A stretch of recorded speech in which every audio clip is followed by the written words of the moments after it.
Sekarang orang-orang juga banyak udah nggak suka lagi hidup di kota kan, pengen hidup di desa gitu. Nah, meskipun hidup sederhana tapi lebih happy gitu. Nah, kebutuhan ente itu dari mana semuanya? Baju, HP, makanan, dari mana semua tuh asalnya tuh? Dari bumi semuanya. Jadi begitu ekonomi naik, maka beban menjadi dari bumi itu naik. Karena seluruh yang kita pakai apa aja, komputer, rumah, meja, apa semua, makan, semua dari bumi semua tuh. Terjadi corona ini, si virus terkecil, makhluk terkecil gitu ya, kalau dia makhluk ya. Karena ada yang bilang itu hidup atau enggak, karena virus ini susah nih. Itu kontroversi antara para ilmuwan ini, dia makhluk hidup atau bukan nih gitu. Karena dia nggak lengkap, sebagai diri sebagai makhluk hidup, dia nggak lengkap gitu. Tapi dia bisa memengaruhi makhluk hidup gitu. Kalau dia bisa masuk ke dalam selnya itu, dia bisa memengaruhi dia menjadi barang hidup gitu, si virus ini nih. Gitu. Jadi dalam inangnya itu. Sel, dia masuk sel, bukan inang, sel. Selnya baru ke inangnya, tapi sebenarnya si virus ini dia dikatakan makhluk hidup karena dia nggak lengkap. Kalau lengkap tuh ada macam-macam tuh, dia bisa replikasi sendiri gitu. Tapi dia nggak, si virus ini masuk ke dalam selnya, baru selnya itu replikasi gitu. Nah, tadi itu bahwa si virus ini telah membawa suatu hal yang belum pernah terjadi nih, bahwa sekarang ekonomi kan turun semua, ambruk nih ekonomi gitu ya, telah membawa suatu ekonomi yang turun gitu ya. Nah itu tadi Mas Basrul bilang di growth itu biasanya kalau growth, economic growth, tumbuh ekonomi pengennya berapa 7%, 10%, 3% gitu ya. Wah kalau Indonesia di bawah 5% kayaknya jelek banget gitu ya. Nah ini sekarang ekonomi tumbuh, sustainable development gitu. Sustainable development itu apa? Pertumbuhan yang terus menerus secara sustain. Nah itu benar apa enggak gitu definisi seperti itu. Nah sekarang sebenarnya itu di growth itu udah lama diluncurkan gitu ya. Itu karena apa? Karena sekarang ini manusia itu sudah tahun kemarin ya, tahun sekarang ini diukur, tahun masih 2019 kemarin diukur itu, kita sudah mengkonsumsi atau jejak ekologis kita itu 1,8 bumi. Jejak ekologis, pernah dengar nggak jejak ekologis? Belum, Pak. Ekologis belum.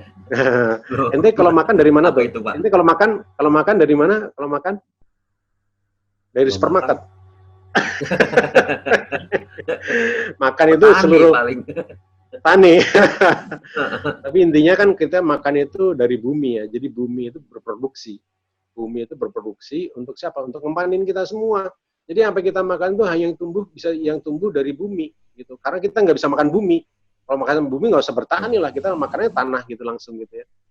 Nggak bisa kita bisanya cuma makan dari yang tumbuh daripada bumi. Jadi bumi itu berproduksi untuk siapa? Untuk kita. Untuk manusia. Untuk manusia gitu. Nah, kemudian kira-kira manusia ini kalau makan sekarang ini makin banyak atau makin sedikit? Makin banyak, Pak. Makin banyak. Nah, makin banyak. Kalau konsumsi semakin tinggi, kalau ekonomi naik, konsumsi bagaimana? Naik. Kalau gaji ente naik, kebutuhan naik apa nggak tuh? Kebutuhan pasti naik, Pak. Kebutuhan pasti naik ya. Nah, kebutuhan ente tuh dari mana semuanya? Baju, HP, makanan, dari mana semua tuh asalnya tuh? Dari bumi semuanya. Jadi begitu ekonomi naik, maka beban menjadi dari bumi itu naik. Karena seluruh yang kita pakai apa aja, komputer, rumah, meja, apa semua, makan, semua dari bumi semua tuh. Dari bumi semua tuh. Nggak ada yang dari sulap gitu ya, langsung datang dari langit turun gitu, nggak ada, semuanya datang dari bumi. Apapun yang ada, motor semua dari bumi semua. Nah, itu akibatnya apa? Akibatnya bumi ini punya beban ketika ekonomi itu naik gitu ya. Nah, sekarang kalau ente makan terus ada yang dikeluarin nggak? Ada. Ada yang dikeluarin nggak makan? Ada. Terus kalau ente bikin misalnya baju gitu ya, bikin baju ada limbahnya nggak tuh? Ada. Bikin baju, bikin motor, kemudian buat rumah, terus nyuci baju, kita ada limbahnya kan ya? Iya. Ada limbahnya nggak? Yang limbahnya terus yang bersihin siapa yang bersihin? Yang bersihin siapa? Serap mana ya? Bumi juga bersihin. Jadi bumi itu punya dua fungsi dia. punya daya dukung dan punya daya tampung. Daya dukung itu bumi itu mendukung kehidupan seluruh makhluk di bumi ini. Jadi tidak hanya manusia, maksudnya binatang juga gitu, virus juga termasuk gitu. Seluruhnya itu bumi punya daya dukung yang seimbang untuk seluruh makhluk yang di atasnya gitu ya.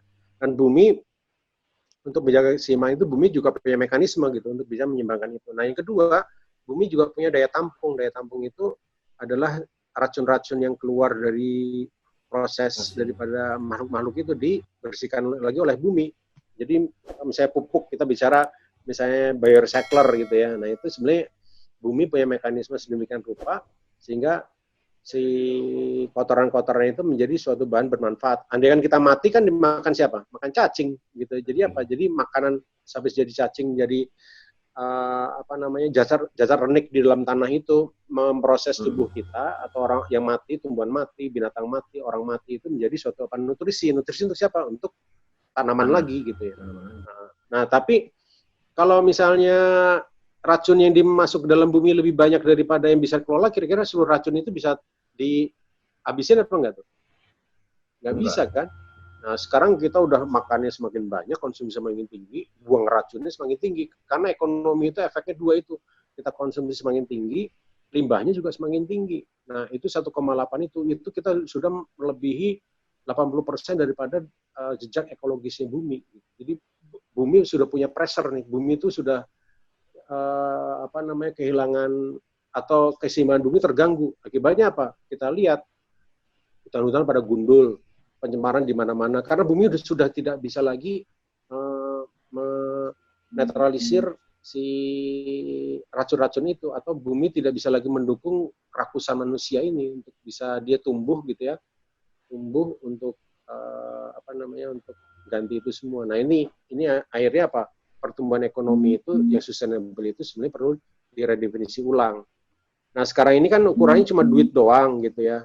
Kalau kita ukur kemajuan seluruh negara kan cuma GDP doang, gross domestic product, uang doang. Tapi sebetulnya harus ukuran itu tidak harus hanya itu gitu. Ukurannya itu total kebahagiaan orang juga dong mesti diukur. Jadi belum tentu orang yang kaya itu juga senang gitu, orang banyak duit juga senang gitu. Belum tentu juga orang miskin itu sengsara gitu ya. Nah, ini harus diukur secara tentu. Nah, di growth itu seperti itu.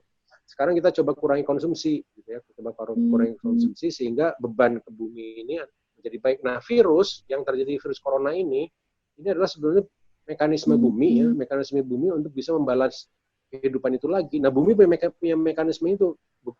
Dulu dinosaurus juga punah. Baik binatang-binatang yang dulunya ada punah gitu. Jadi punya mekanisme tertentu. Nggak tahu dulu dinosaurus ngapain ya, kalau dia bisa dipunahin sama bumi gitu. Jadi bumi itu punya mekanisme seperti itu gitu. Ada sunatullah gitu. Nah, itu jadi yang sekarang itu virus gitu Pak maksudnya. Mungkin. Restart lagi ya, gitu. Restart ribut. Ribut. Nah, ini bisa aja. Walau alam kita nggak tahu gitu. Ini manusia udah ngerusak gue nih. Gue sikat aja semuanya gitu ya. Kasarnya begitulah. Jadi punya mekanisme karena sunatullah. Sama juga badan kita kalau kita sakit gitu ya. Kemasukan virus kan panas, sama juga bumi. Bumi mungkin juga begitu bahwa kalau dirusak dia punya mekanisme tertentu untuk bisa mempertahankan dirinya sendiri karena bumi adalah makhluk Allah, makhluk seperti kita semua. Sama aja kalau binatang gitu ya mau dipotong gitu ya, mau ayam kayak mau kambing gitu ya, itu kan mereka punya posisi mempertahankan diri ya. Sama juga mungkin bumi ini juga mempertahankan diri. Nah, itu mungkin ya di situ tadi seperti saya sampaikan bahwa adanya virus keluar, begitu sunatullah di mana itu mekanisme sudah ada built-in di dalam bumi gitu ya, untuk bisa mempertahankan kehidupan bumi dan isinya begitu ya. Nah, itu di growth itu seperti itu. Sekarang ekonomi turun, berarti konsumsi menjadi turun, beban ke bumi menjadi turun gitu.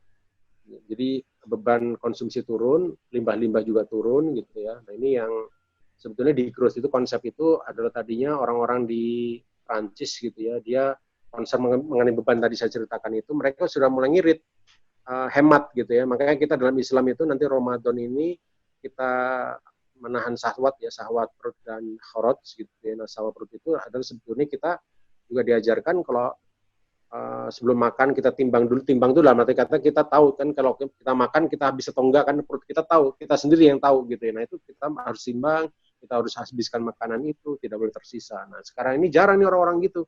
Gayanya ini kalau udah makan Kalau gue udah bayar ya gue udah bayar lah gitu, mau habis kayak mau enggak. Nah Indonesia ini pembuang sampah makanan nomor 2 terbesar setelah Arab Saudi. Padahal ajaran Islam nggak seperti itu kan. Gitu. Nah itu yang kita kampanye beramal itu seperti itu. Nah ini yang hal seperti itu yang di growth itu diperkenalkan gitu ya, karena keadilan, baik itu demokrasi, baik itu ekologi gitu ya, baik itu tadi pembangunan berkelanjutan harus redefinisi ulang gitu, terhadap hal seperti itu. Nah, itu akan suatu hal ilmu baru lagi tuh nanti kita bisa masuk ke sana gitu ya di growth. Jadi sekarang ini ada yang menghitung bahwa dengan terjadinya perubahan iklim ini gitu ya, sebetulnya itu kalau dihitung rugi. Karena jumlah bencana alam naik, penyakit naik, PDB naik juga, tapi kalau dihitung rugi gitu. Ada itu studinya malah buat Economic Forum tuh, sama satu lagi dari mana, UNEP apa ya, dari PBB lah satunya lagi gitu. Itu ada hitungannya. Terus kemudian kita BNPB kan kita tahu bahwa akhir-akhir ini juga jumlah bencana yang diakibatkan oleh manusia kayak longsor, banjir, kemudian kekeringan itu juga naik, angin puyuh itu naik gitu ya. Bencana-bencana itu juga bukan bencana alam ya, bencana alam itu kayak gempa bumi gitu ya, kayak tsunami gitu. Ini kerusakan-kerusakan atau bencana-bencana yang diakibatkan oleh tangan-tangan manusia itu sekarang naik gitu, dan itu sekarang rugi kalau dihitung. Nah misalnya GDP itu harus menghitung faktor-faktor itu, faktor-faktor kerugian daripada kerusakan alam itu. Ya berarti terutama ini Pak, apa yang menyambung pertanyaannya Mas Basrul tadi terkait kayak variabel untuk menyatakan bahwa pembangunan berkelanjutan itu bahwa ukurannya tidak hanya itu tadi banyak produksi, tapi juga masalah lingkungan ya, variabel ininya sebagai ukurannya gitu. Enggak ya, ukurannya adalah kan sebenarnya itu manusia ya. Jadi tidak hanya kebahagiaan manusia itu tidak hanya uang kan sebetulnya, yang lainnya. Jadi harus dihitung juga kebahagiaan manusia. Jadi happiness itu seperti apa sih yang namanya Anda hidup bahagia itu definisinya apa sih sebetulnya? Gitu. Nah itu harus didefinisikan gitu. Jadi rasa kebahagiaan gitu itu nggak bisa diukur hanya dengan uang gitu. Jadi kemajuan suatu negara itu tidak bisa hanya dengan GDP, itu udah metode lama gitu. Kita harus cari metode baru, kita harus temukan sesuatu hal yang disepakati bersama sehingga itu menjadi ukuran gitu. Yang namanya bahagia itu apa sih sebetulnya? Nah itu masih diredefinisi ulang gitu. Namanya pembangunan berkelanjutan seperti apa? Apakah ekonomi naik terus gitu ya? Pertumbuhannya naik terus? Kan nggak harus selalu kayak gitu. Mungkin aja ekonomi semakin turun gitu ya secara uang, tapi secara kebahagiaan terus naik gitu. Bisa. Kita nggak tahu. Sekarang orang-orang juga banyak udah nggak suka lagi hidup di kota kan, pengen hidup di desa gitu. Nah meskipun hidup sederhana tapi lebih happy gitu ya. Nah ini kalau saya juga bisa kayak gitu tuh, hidup di ini aja di Sempon sana. Hidup sederhana lebih enak gitu, nggak stres gitu kan, lebih bahagia kalau diukur gitu ya. Nah di syariah, ekonomi syariah atau ekonomi Islam itu sangat menekankan pada itu. Nah sekarang sayangnya ide ekonomi Islam itu atau ekonomi syariah masih cuma berkutat di halal haram doang, di akad-akadnya doang. Nah sekarang padahal Islam itu mengajarkan halalan toyiban. Nah, toyib itu seperti apa? Nah itu harus kita definisikan tuh dalam ekonomi syariah. Gitu. Nah ini karena sangat erat kaitannya tadi itu kalau diceritain kita rangkum itu ekonomi dan lingkungan hidup. Jadi 3 tuh makanya ekonomi, lingkungan hidup dan sosial kemasyarakatan itu sangat terkait erat. Nah itu makanya ada teori kan triple bottom line, people, planet sama profit. Jadi si perusahaan ini tidak hanya mengukur hanya profitnya doang, sekarang bagaimana planetnya, bagaimana dia berguna untuk lingkungan hidup, bagaimana dia bisa sosialnya juga bagus kan khairunas anfahum linas. Nah itu fitrahnya seperti itu memang. Kita sebagai sebaik-baik negara atau manusia adalah yang berguna untuk manusia lain. Sebaik-baik negara bukan yang paling kaya, adalah yang berguna bagi manusia lain. Nah, seperti itu. Ya, itu yang perlu kita redefinisi ulang terhadap ekonomi syariah kita. Akadnya iya, cuma makositnya belum tercapai di sana. Gitu. Itu yang menurut saya konsep halal haram itu nggak cukup gitu ya, harus ditambahin toiban. Nah, toiban itu apa? Toib baik diri kita sendiri, bagi keluarga, bagi lingkungan, bagi negara, bagi dunia gitu. Nah itu bagaimana Islam ekonomi syariah yang halalan thayyiban. Nah, itu yang harus didefinisikan juga, jangan cuma berkutat di halal haram doang gitu. Ya. Waktu Sama itu Pak, 2 menit. terkait tadi mutasi virus tadi itu loh Pak. Hah? Mutasi virus kan, iya kan sebenarnya virus COVID ini mungkin sudah ada sebelumnya, tapi Corona sudah ada. kan kalau di buku lain itu ada yang menyebutnya COVID-16 gitu kan, sebelum yang tren sekarang. Iya, Nah, memang dia bermutasi gitu. Nah, faktor apa saja yang sangat ini Pak ya, yang sangat dominan yang mempengaruhi dia itu apa ya, bermutasi gitu. cepat kayak tadi itu loh. Iya, efeknya itu kalau kita sering kontak sama mereka. Kalau dia hidup di hutan gitu ya, si kelelawar itu biarin aja nggak kita tangkapin ya, mereka tetapnya di kelelawar terus, nggak pernah demutasi segitu-gitu. Nah, itulah yang disebut kesehatan satwa itu, dia jangan dijadiin satu di pasar gitu. Mereka harus lepas di sana, di alamnya gitu. Kita jangan terlalu banyak kontak dengan mereka gitu. Ya mungkin kalau dimakan sih nggak apa-apa juga ya, nggak tahu halal apa nggak. Kayaknya nggak halal ya makan kelelawar gitu ya. Tapi intinya itu mereka harus tetap di pada habitatnya gitu, harus keluar tetap di sana intinya. Gitu. Itu sih, jadi intinya itu ngurangin kontak dengan. Nah sekarang ini kontak tiap hari nih di pasar itu kumpul semua tuh virus-virus tuh, dari virus terenggiling, dari kelelawar, dari mana-mana, mereka kan campur aduk situ tuh, si virusnya juga nempel semua deket-deketan tuh. Nggak tahu gimana caranya tuh, terus mutasi aja lah dia gitu. Karena sering kontak ya, sama juga kalau kita sering kontak gitu dengan orang yang lain juga gitu juga, kita mutasi juga. Sifatnya berubah lah. Orang tertentu malah hewan-hewannya dipelihara banyak di rumahnya. Ya itu, mungkin kalau hewan-hewan yang tertentu mungkin nggak apa-apa ya, tapi kalau hewan-hewan liar gitu ya, terus kita coba sentuh atau makan itu beda. Gitu. Kayak terenggiling kan hewan liar tuh nggak bisa dipelihara.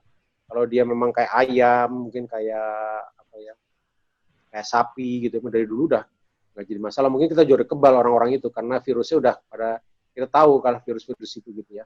Tapi kalau kayak virus-virus yang baru gitu ya, apalagi binatang yang eksotik gitu ya, itu beda tuh itunya virusnya.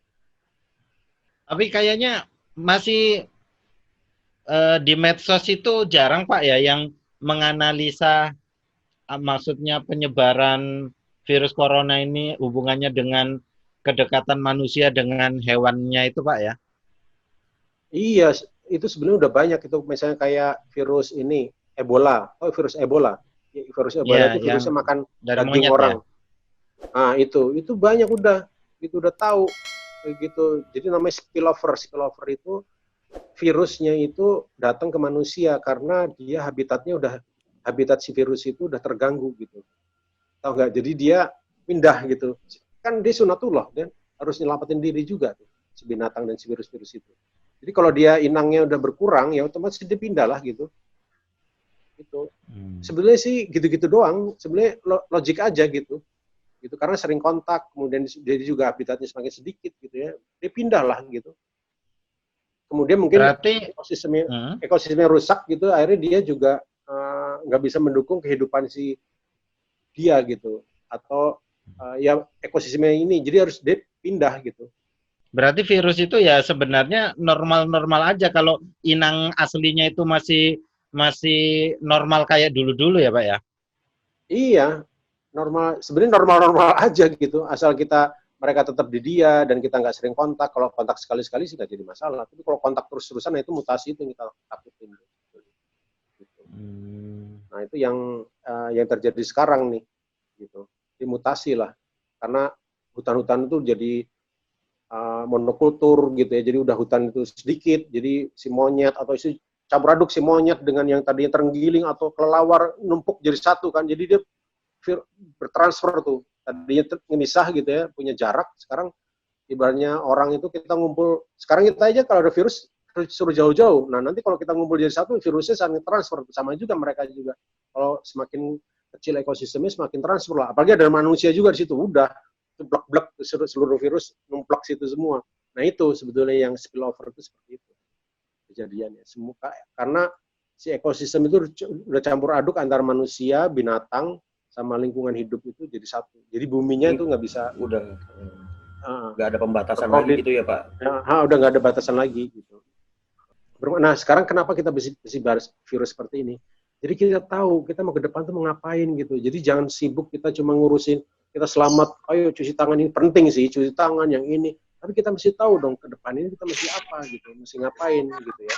Kita planningnya mesti seperti apa gitu.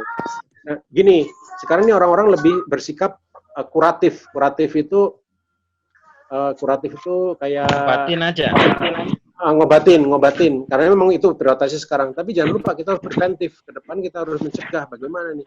Jadi untuk mencegah itu kita mesti tahu dong kenapa sih efeknya ini timbul. Nah, dalam bahasan-bahasan saya itu saya lebih ke preventif. Karena memang kita bukan dokter lah.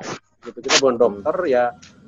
Mereka aja, bukan berarti mereka kerja sendiri, tapi kita juga membantu mereka dalam konteks preventifnya itu gitu loh. Demikian kita tutup dengan kafaratul majlis. Assalamualaikum warahmatullahi wabarakatuh. Waalaikumsalam warahmatullahi wabarakatuh.